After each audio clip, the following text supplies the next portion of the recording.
ಏನು ವಿವಿಧ ಬೇಡಿಕೆಗಳಿಗೆ ಈಡೇರಿಸಿ ಒತ್ತಾಯಿಸಿ ಇದೀಗ ಇವತ್ತು ಏನು ಕರ್ನಾಟಕ ರೈತ ಸಂಘಟನೆ ವತಿಯಿಂದ ಪ್ರತಿಭಟನೆ ಮಾಡಲಾಗ್ತದೆ. ಏನು ಪ್ರಮುಖ ಬೇಡಿಕೆ ಕೇಳೋಣ ಸರ್. ಏನೊಂದು ಪ್ರಮುಖ ಬೇಡಿಕೆ ಉಂಟು? ಪ್ರಮುಖ ಬೇಡಿಕೆ ಏನಂದ್ರೆ ಈಗಾಗಲೇ ರೈತರ ಹೊಲಗಳನ್ನ ಒಟ್ಟುಗೂಡಿಸಿದ್ದಾರೆ. ಒಟ್ಟುಗೂಡಿಸ್ಕಾರ ಈಗಾಗಲೇ ಅವ್ರು 2 ಎಕರೆ 3 ಎಕರೆ ಹಿಂಗೆ ಸಪ್ರೇಟ್ ಉತ್ತಾರ ಇದ್ದು ಅವನ್ನೆಲ್ಲ ಒಟ್ಟುಗೂಡಿಸಿ ಅವ 15 ರೂಪಾಯಿ ಕೊಟ್ಟರೆ ಒಂದು ಉತ್ತಾರ ಬರ್ತಿತ್ತು ಅವನು. ಈಗ ಇಡೀ ಸರ್ವೆ ನಂಬರ್ದಾಗ ಇರುವಂಥ ಎಲ್ಲ ಉತ್ತಾರಗಳು ತೊಗೋಬೇಕಾಗಿತ್ತು. ನಮಸ್ಕಾರ. ಹಾಂ, ಅದಕ್ಕೆ 300-500 ಮಟನೂ ಖರ್ಚು ಬರತ್ತೆ. ಮತ್ತು ಒಂದು ಉತ್ತಾರ ತೊಗೋಬೇಕಾದ್ರೆ ಒಂದಿಷ್ಟು ದಿಪ್ಪಂದು ಇದನ್ನು ತೊಗೊಂಡು ಹೋಗ್ಬೇಕಾಗಿತ್ತು. ಅಂಥ ಪರಿಸ್ಥಿತಿ ಆಗಿದೆ. ಅದಕ್ಕೆ ಅದನ್ನು ಸರಿ ಮಾಡಬೇಕು ಅಂತೇಳಿ ಈಗಾಗಲೇ ಡಿ ಸಿ ಅವ್ರಿಗೆ ಒಂದು ಮನವಿ ಕೊಟ್ಟಿದ್ದು. ಅವರು ತಹಸೀಲ್ದಾರ್ ಕಡೆ ಕಳಿಸಿದ್ರು. ತಹಸೀಲ್ದಾರ್ ಏನಂತಾರು, ಪ್ರತಿಯೊಂದು ಎಕರೆಗೆ 1,000 ರೂಪಾಯಿ ಹಾಗೂ ಸರ್ವೆ ಡಿಪಾರ್ಟ್ಮೆಂಟ್ದ ಖರ್ಚು ಬೇರೆ ಕೊಡ್ಬೇಕು ನೀವು ಅಂತ ಹೇಳ್ತಾ ಇದ್ದಾರೆ. ಇದನ್ನು ತಪ್ಪು ನಾವು ಮಾಡಿಲ್ಲ, ಸರ್ಕಾರ ಮಾಡೈತಿ. ಅಂದರೆ ಸರ್ಕಾರನ ಸುಧಾರಿಸಬೇಕು ಬರಿಗೌಡ. ಅದಕ್ಕೆ ಸರ್ಕಾರನ ಇದನ್ನು ಸರಿ ಮಾಡಬೇಕು ಅಂತೇಳಿ ನಾವು ಒತ್ತಾಯ ಮಾಡ್ತಾ ಇದ್ದೇವೆ. ಮೊನ್ನೆನೂ ಕೂಡ ನಾವು ಎಚ್ಚರಿಕೆ ಕೊಟ್ಟು ಹೋಗಿದ್ವಿ. ಅದ್ರ ಬಗ್ಗೆ ಯಾವುದೇ ಥರದ ಗಮನ ಹರಿಸಿಲ್ಲ. ಅದಕ್ಕೆ ಈಗ ಈ ಮುಖಾಂತರ ನಾವು ಉಗ್ರ ಪ್ರತಿಭಟನೆಯನ್ನು ಮಾಡೋ ಮೂಲಕ ನಾವು ಈ ಸರ್ಕಾರಕ್ಕೆ ಎಚ್ಚರಿಕೆ ಕೊಡ್ಲಿಕ್ಕೆ ಬಂದಿದ್ದೀವಿ. ಅದೇ ರೀತಿ ಪಂಚಾಯತಿ ಒಳಗೆ ಈಗ 34 ವರ್ಷದಿಂದ ಮನೆ ಪಂಚಾಯತಿ ವ್ಯಾಪ್ತಿಯೊಳಗೆ ಬರುವಂಥ ಜನ ಮನೆ ಕಟ್ಟಿಕೊಂಡು ಜೀವನ ಮಾಡ್ತಾ ಇದ್ದಾರೆ. ಅಂಥವ್ರಿಗೆಲ್ಲ ಈಗ ನೀವು ಮತ್ತೆ ಹೊಳ್ಳಿ ಖರೀದಿ ಮಾಡಿಕೊಂಡು ಸಬ್ ರಿಜಿಸ್ಟ್ರ್ ಖರೀದಿ ಮಾಡ್ಕೊಂಡು ಬರ್ರಿ ಅಂತಾರಂತ.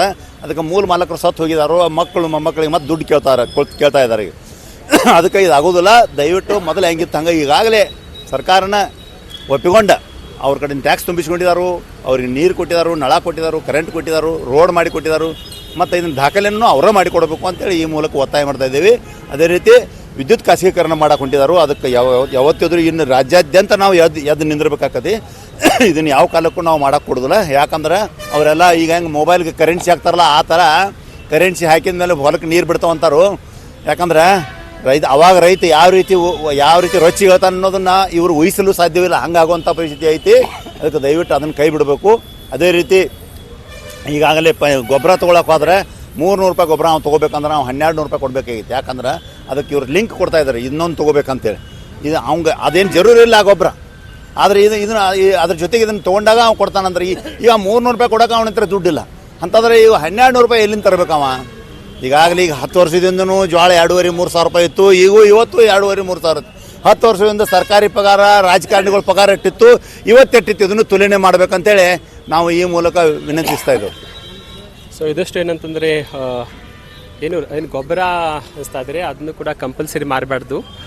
ಹಾಗೆ ಏನು ವಿದ್ಯುತ್ ಖಾಸಗೀಕರಣ ಮಾಡಲಾಗ್ತದೆ, ಆ ಖಾಸಗೀಕರಣ ನಿಲ್ಲಿಸಬೇಕಂತೂ ಇದೀಗ 4-5 ಬೇಡಿಕೆಗಳು ಒತ್ತಾಯಿಸಿ ಕರ್ನಾಟಕ ರೈತ ಸಂಘಟನೆ ವತಿಯಿಂದ ಪ್ರತಿಭಟನೆ ಮಾಡಲಾಗ್ತದೆ. Point news bureau. ಅವ್ರ ಮಕ್ಕಳಂತೆ ನೀವು ಖರೀದಿ ಮಾಡಿ ಕೊಡೋದು ಕೇಳಪ್ಪ ಅಂದ್ರೆ ಅವರೆಲ್ಲ ಮತ್ತೆ ದುಡ್ಡು ಕೇಳ್ತಾರೆ. ಎಲ್ಲಿಂದ ಕೊಡಬೇಕು? ಇದು ಭಾಳ ದೊಡ್ಡ ಅನ್ಯಾಯ ಆಗ್ತಾ ಇದೆ ರೈತರಿಗೆ. ರೈತ ಕೂಲಿ ಕಾಯ್ದೆಯನ್ನು ಹಿಂಪಡೆದು ಪಂಚಾಯತ್ ಕೊಟ್ಟು ಆ ಮನೆ ಕಟ್ಕೊಂಡಿರುವಂಥ ಮಾಲಕರಿಗೆ